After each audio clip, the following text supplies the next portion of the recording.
Okay. How are you going, my friend?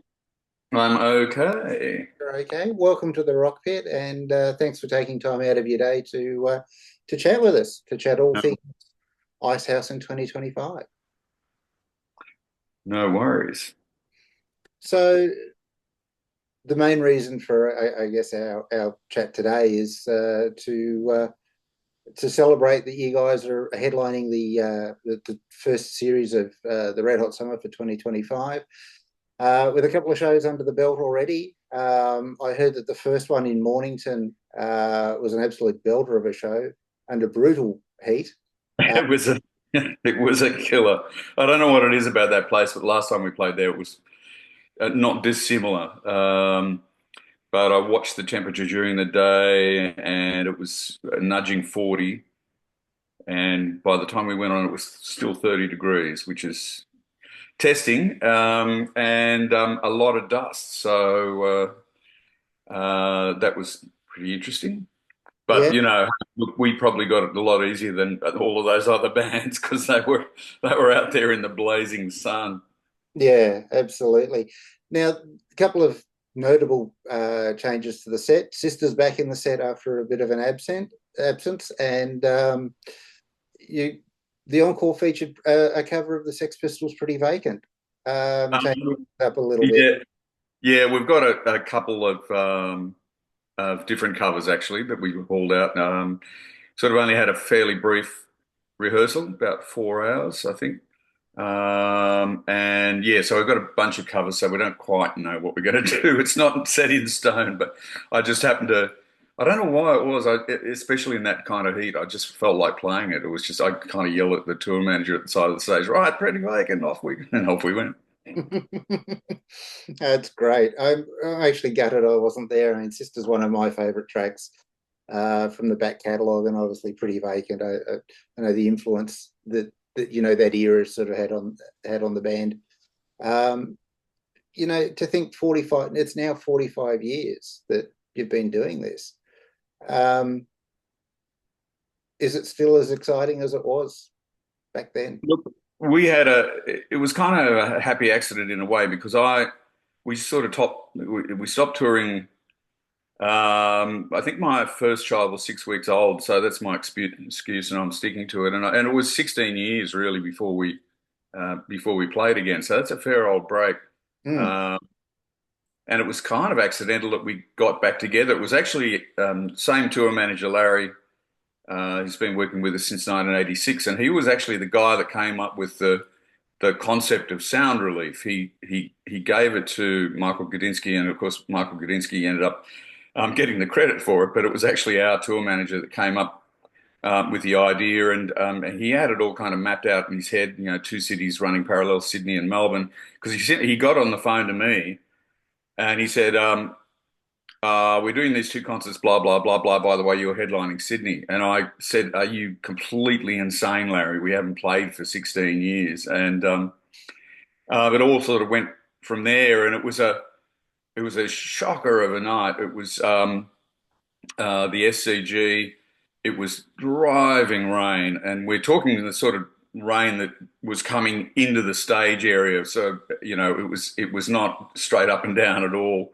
Um, and it was the first time really my children, who by then sort of 14 or 13 and 12 or something, had ever seen us play. And so it was a pretty interesting night. And after that, in spite of the weather and in spite of all that, I kind of went, oh, that was pretty fun. I think we should do that again. So that was where it started again.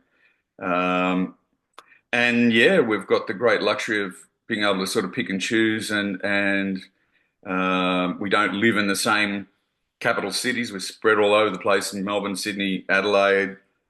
So it is an excuse for a party, really. You know, that's that's the way it feels anyway. So since that 2009 show, obviously, I think you guys started to really build a really good, solid live presence again. The stage show was amazing for the shows that ran around what became in concert the live album. Um, did you expect to come back and to sort of rise again so quickly after that hiatus? Um, no, the answer to that is no, and there have been surprises all the way along the line. So, for example, you mentioned that live album, and I didn't even well, the in concert album, yes, but we knew that was being recorded because it was being filmed.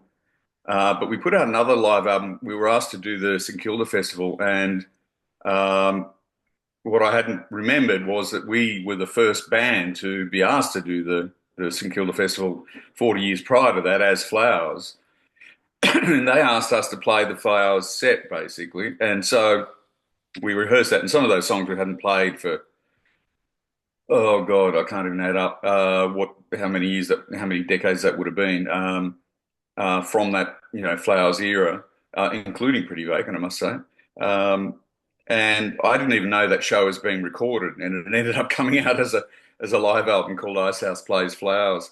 Um, but there have been extraordinary surprises along the way. I remember we came off, we just played to 10,000 plus people, and the keyboard player said to me, "It's an amazing thing that I can stand there and put my finger down on one note, which of course is the opening note of Great Southern Land, and 10,000 people will erupt." And I said, wow, I hadn't even had sort of the presence of mind to think about that, but that's absolutely true. And that's an incredible thing, really, when you think about it. Put down one note on a keyboard, and the recognition of that song is such that 10,000 people will get excited just by that one note. Absolutely, and I mean that song within itself, I mean, is so deeply ingrained in I guess Australian culture now. It's transcended everything. When you wrote the song, what was, I mean, obviously it was telling the story of Australia and its harsh conditions, but what was your mind space? What inspired that? It was a kind of coalition of coincidences. I remember there was a light bulb moment when we took off to fly to London for our very first international tour. So we just signed an international record contract with Chrysalis, and we must have been going via Singapore or something because we flew directly across the centre of Australia.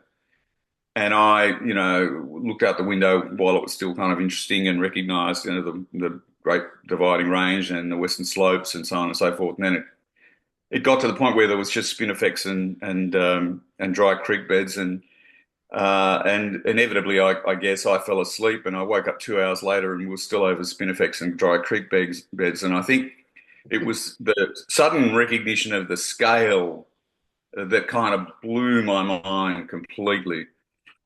That tour was 6 months through Britain and Canada and North America by car. I got incredibly homesick, and when I came back, it was obviously the task hanging over my head was the next album, and for whatever reason, the first thing that came out of me at that point was Great Southern Land. It was just sort of born out of homesickness and this peculiar kind of recognition of scale that had never really. I mean, I grew up in regional New South Wales. I grew up in Wagga Wagga, so that sort of landscape was not unfamiliar, but the scale of it was completely. I had no perspective of it at all. Yeah, and I think I think it's summed up perfectly in that song. It really is a masterful piece of storytelling. Now, there is a rumor that there was to be an eighth Icehouse studio album called Bipolar Poems. Uh, Is this look, myth? Is this something that's still being massaged or uh, cultivated? that's taken care of in my will. Let's put it that way. Right. So not in my lifetime. Um, and it'll be a curiosity, I think, because it'll be of its time, and there are certain kind of personal reasons why actually don't want it to come out. Um, and so I'm quite happy to sort of leave the catalogue where it is as you see it, really, and hear it. But yes, I had a bit of a dabble. I actually put quite a lot of work into it, and a lot of time, a year and a half worth of work. But in the end, there, as I say, there's sort of personal reasons why I'm just going to keep it locked up in a safe until my estate is read out, basically. That's fair enough too. Do you, I mean, to look at the body of work that you achieved during the 80s, I mean, we're doing everything from boxes to the Razorback soundtrack to all of those things, as well as sort of being, one of the biggest bands in the country. Were you prolifically writing back then, and is that something that you still like to do for yourself? I don't write, no, and I've never written for therapy, which I think a lot of people do. I've always, for example, imagined that Paul Kelly just has to write. Um, he just seems like that sort of person. I've never been that sort of person, but the reason it happened in that way was fairly simply explained, was that once that kind of hamster wheel started spinning at a ridiculous speed, the obligations were there to write in black and white contracts. It was, I've said this to my son because a lot of people find it very difficult to write songs and he finds it difficult, and I always found it difficult. And I said, had I not had my signature on a piece of paper which committed me to writing those albums, then they probably never would have been completed, if they had been started. And, the extracurricular projects were kind of smart originally from our manager's point of view. I think he recognised that I wasn't a kind of bog standard rock and roll musician. I'd been a highly trained classical musician by the time I was 20. This is well before the band started. I was principal oboist of a professional orchestra, and um, that's a pretty weird sort of combination to go from that into a punk band. Um, and I think he recognised that I'd kind of get bored stupid unless I had some other sort of side projects that were different than, the cycle of, writing an album, recording an album, promoting an album, and then touring an album as an endless kind of cyclical lifestyle. And so hence he was the one that encouraged me to take on the Razorback, firstly the Razorback soundtrack, and then boxes with the Sydney Dance Company, which was an extraordinary thing. And there are things that I remember about that we did back then that were quite extraordinary and sort of I didn't really appreciate. For example, I don't think it's ever happened since, and it certainly hadn't happened before, but um, the season of boxes that happened in the Opera House, and it was only ever going to happen in the Opera House because it was built around a feature of the stage there called a revolve, which is no other theatre that I know of. And unfortunately, they have actually disassembled all of that. But part of a big circular section of the centre of the stage of the opera theatre actually was on hydraulics, and it could turn. And this was sort of the climax of the ballet, was when the whole set that was on top of that actually started rotating. I think it was 20 tons of it. And every night I watched the people in the theatre, and their jaws would drop because they'd never seen anything like this. But what we did was we decided to put on not one but two shows a night. So the second performance of Boxes didn't happen till 10 in the night, and in fact there was sort of a furor when this was suggested because, of course, it meant that all the staff at the Opera House had to go into overtime. They'd never worked so late before, but and the people scratched their heads when we told them and said, "Who's going to turn up at 10 o'clock at night?" And we said, "The Icehouse audience will turn up at 10 o'clock at night because that's when they normally turn up to see us." And sure enough, it was sold out, two shows a night for the whole season. Um, but at the time, things were moving so fast for me, I didn't really even have time to take into account kind of oddities like that. Absolutely, and I mean, what a remarkable thing to have done, though. It's was it ever documented on video or released? I can't recall. I'm not sure that it was ever released. I know that there was a very conscientious team of archivists for the Sydney Dance Company, and I'm pretty sure it was filmed. And so floating around somewhere in their archives, I'm sure there'll be documentation of it. I think they're fairly thorough in that way. I think the Sydney Dance Company are a lot more thorough at their archiving than we are. Um, so I've seen snippets of it back, I think, on YouTube, and it's probably worth asking a few questions of the archival team there. Love to have a copy of it just for posterity's sake. That'd be great. Absolutely. Now, going back to the beginning, there is a certain guitar that has gone Yeah. missing from your life, um, and you're seeking to get it back after all this time. What makes this Les Paul so special to you, other than obviously the historic nature of it? Um, it's special because I had the devil's own job trying to replace it, and I don't really know why. And it's one of those things that, possibly if it was handed to me now and it was in exactly the same condition that it was when it was stolen, I'd be sort of potentially completely underwhelmed by it. Um, but it was such a sort of traumatic period. I think I went through about, seven, eight, nine Les Pauls trying to replace it and never really did successfully. I ended up buying on that first international tour a Les Paul in New York at the original Manny's, which is a very famous, iconic, in fact, music store. Um, and I still have that, but it's not a shadow of what that Les Paul custom was. Um, so it was kind of the trauma that I think anybody that's had a favorite guitar stolen from them experiences, and it was kind of my gateway drug to Stratocasters. It's a sort of long story, which I won't bore you with, but there was a team of guitar builders in Sydney at the time who worked with a lot of professionals, including Ian Moss, and they built a guitar for him in the style of a Stratocaster, and I ended up buying that and using it. And I've used Stratocasters. I joke to people because they're all fairly customized, but Stratocasters that think they're Les Pauls. Um, and ever since.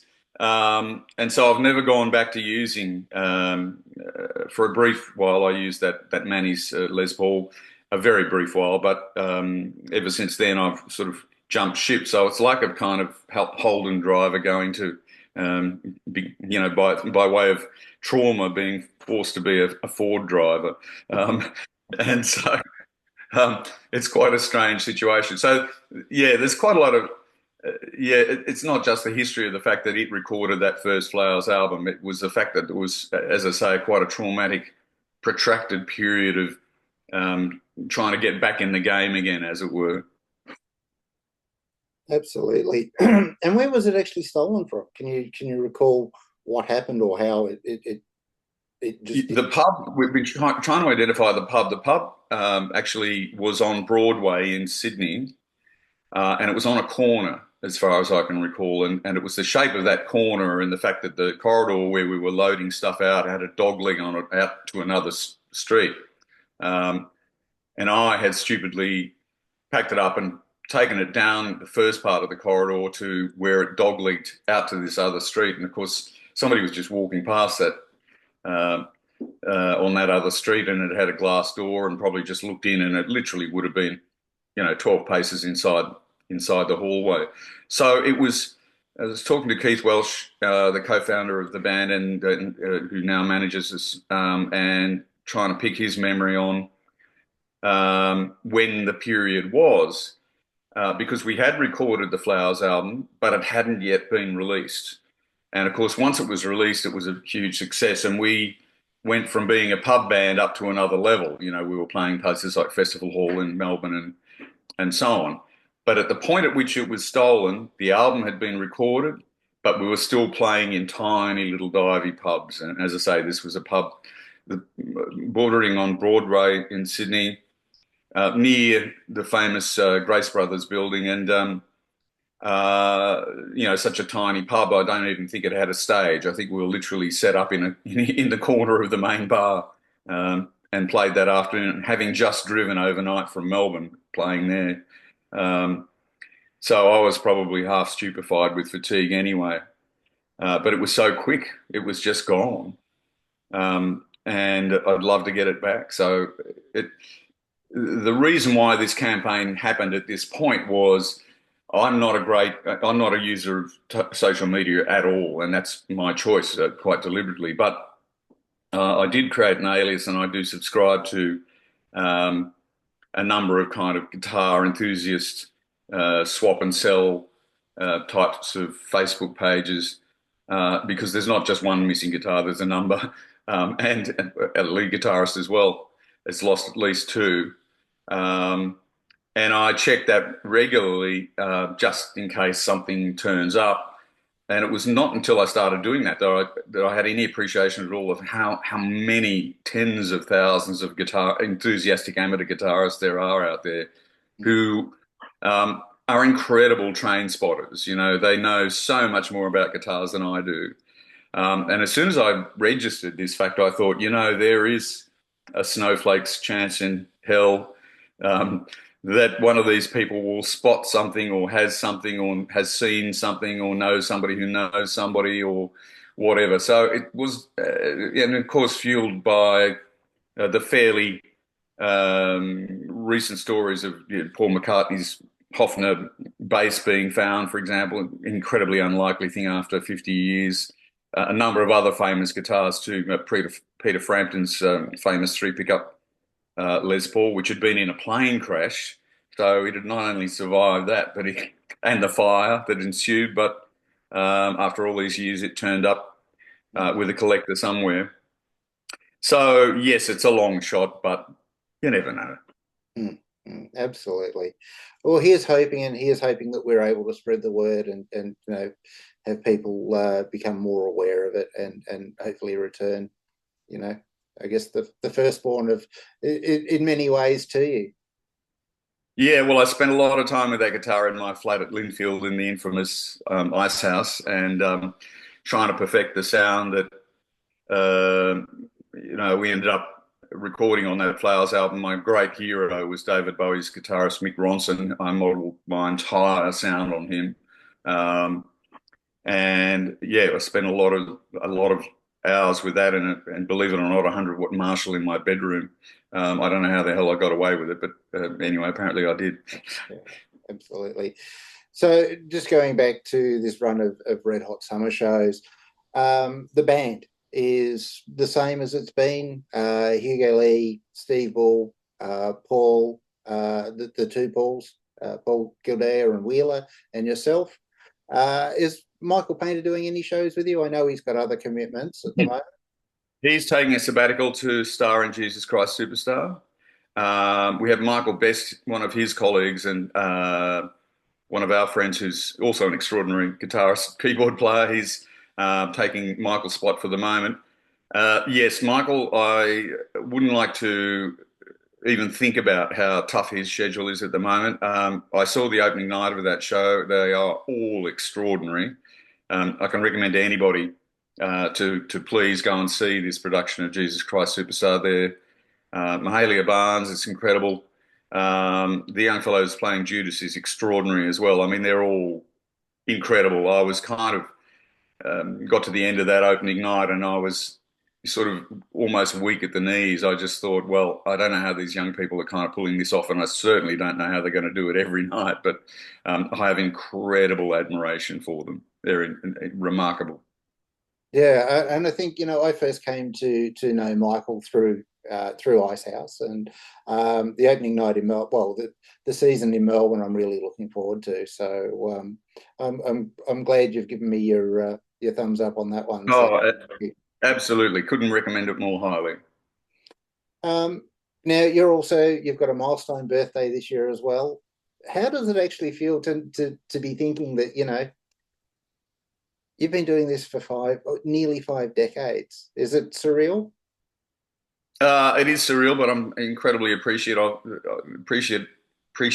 of it because um, at the last show that we did, same tour manager Larry came up to me about an hour before we went on and said, "Did you know that it's 9 years to the day that we were standing on the sixth tee on the golf course on Rottnest Island? We're about to do a show there." And Larry's daughter sent him a text that simply said, Bowie's dead. Mm. And it was extraordinary because within 2 hours, two helicopters had flown to that island and were interviewing me because, of course, um, we toured with him at the kind of peak of his career with the Serious Moonlight tour. And so I looked it up, and of course, I'm 69 now and turning 70 this year. David Bowie only made it 2 days past his 69th birthday, and so I guess I'm considering every day I've got as a bonus at this point. Absolutely. But it's been a wonderful legacy and a wonderful career that you've left us with so far, and I can't wait to sort of see what happens over the next few years. I guess speaking on being reflective and archiving, have you ever thought about writing your own story, your autobiography? Yeah, I've thought about it. In fact, I'm reading John Farnham's at the moment, having just completed Dave Grohl's, Mm. believe it or not. I don't think I'm brave enough to be perfectly honest. And probably got sued for half of it anyway. So I actually don't know how people manage to pull off writing their memoirs without getting sued by a lot of people. Um, so yeah, I think ultimately I don't have the intestinal fortitude to take on a task like that. Okay. Well, we're pretty much out of time, Ivor. Thank you so much for your time. Enjoy the rest of the Red Hot Summer shows. Is there anything else for 2025 planned just before we go? We're playing on Hayman Island in August. Believe it or not, it's a bit of a kind of exclusive type of deal, and I'm not sure whether it's sold out yet. So things come up fairly regularly. I got an email from our manager last week, as recently as last week, proposing a couple of shows. So they're kind of popping up, but as I say, we're in a luxurious position because we can kind of pick and choose. So um, yeah, watch this space. Basically, it'll turn up on our Facebook page. Perfect. All right, Ivor. We'll wrap it up for today. Thank you so much for your time. It's been an absolute pleasure chatting to you. And yeah, best of luck for the rest of the tour. Yeah, thanks for the chat. See ya.